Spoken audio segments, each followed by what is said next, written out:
What do you reckon? Brilliant. Yeah. We're doing what we're doing now. They're good, but if you're doing strip foundation, they're coming to your own then, like, because you're getting no spillage. Yeah. And you can sit anywhere.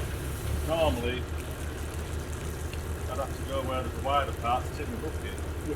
But with these, I can just, go around the full strip bush and you don't waste nothing. It just makes life so much easier. Like. Yeah. Plus, it's got a bigger capacity, so. Yeah. It's what you would need, that's Top of 7 metres. what you would need, I think the only thing I won't use is probably the the gate. yeah, You wouldn't use it? yeah. Why is that? I can control the flow with my bucket, you see, so Yeah. I suppose it depends what you're using. If it's something really, really wet, then Yeah. yeah. What we use, I don't think I'd really use it. Yeah. They're happy, like. Yeah. Oh, very. Do you use it much with the concrete?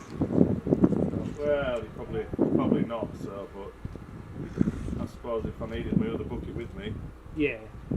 as well as that, instead of travelling all the way back Yeah. forward, I could hook that up with a diker and Yeah, take carry them across both the- ways. But they are good because, like I say, you can put your diker on and then carry 2 buckets with you to wherever you're working and take everything. Yeah. Normally I'd have to put my forks on maybe and just gather them all up, but Yeah, carry a few at a just time. carry a few at a time. With them, they're brilliant. Like. The dikers are good as well. The shape. Yeah. Good to get feedback from the people that actually use them. Mm.